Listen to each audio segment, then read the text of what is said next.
For decades, the Bureau of Labor Statistics has been a non-controversial office in the Department of Labor. Their job is to put out accurate, nonpartisan economic data that helps businesses make decisions and lawmakers make policy. That is, until Donald Trump came along.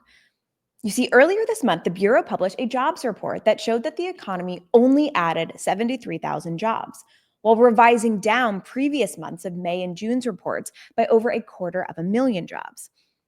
Trump very predictably flipped out. He fired the commissioner for absolutely no reason besides he didn't like those numbers, and said that he'd install someone loyal who would put together honest and accurate reports. What a bunch of BS. None of us should be surprised, though. Cooking the books is par for the course when it comes to Trump. He is, after all, a convicted felon who was found guilty on 34 counts of using his business to send hush money payments to a porn star. But beyond taking the unprecedented step of firing the commissioner without cause, what happened next should concern all of us.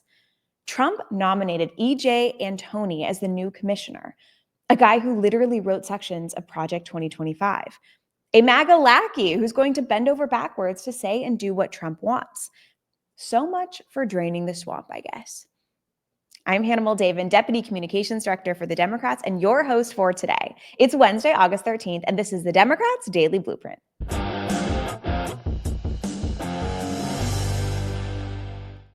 We know that Trump has been firing qualified federal workers since his first day in office.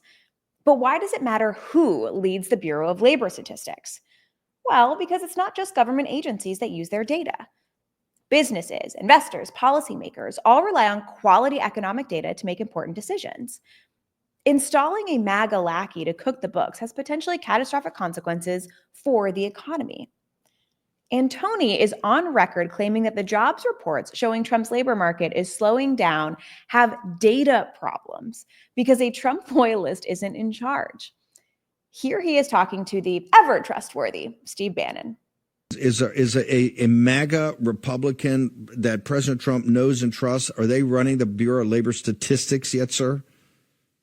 No, unfortunately, Steve, we still haven't gotten there. And I think that's part of the reason why we continue to have all of these different data problems. Antony is fully ignorant of reality, claiming that Trump's economy is booming when we all know and feel that the opposite is true. And as we gear up to celebrate the 90th anniversary of Social Security tomorrow and defend it from relentless Republican attacks, Antony has made it clear that he wants to sunset the program, calling it a Ponzi scheme. You're not going to be able to sustain a Ponzi scheme like Social Security. Eventually, you need to sunset the program. Spoiler alert, Social Security is not a Ponzi scheme. It's one of the most successful social programs in American history, which is why Democrats are working overtime to keep it that way. Look, Trump's nominee is a walking red flag, but the risk here goes beyond his backwards views. It's a fact that the economy is slowing down under Trump's watch. Last month, businesses added just 73,000 jobs. We mentioned that earlier. That was far below expectations.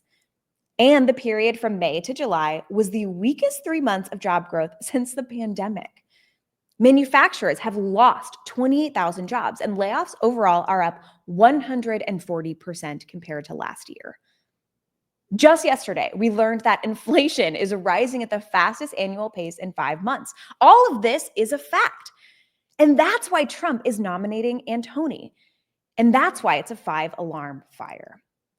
To quote former Labor Secretary and DNC People's Cabinet member Julie Su, Donald Trump is losing, so he's unplugging the scoreboard. He'd rather eliminate the jobs report than have it show that he's crashing the economy in real time. I guess that makes sense. Impartial economic data is critical to our economic strength as a country.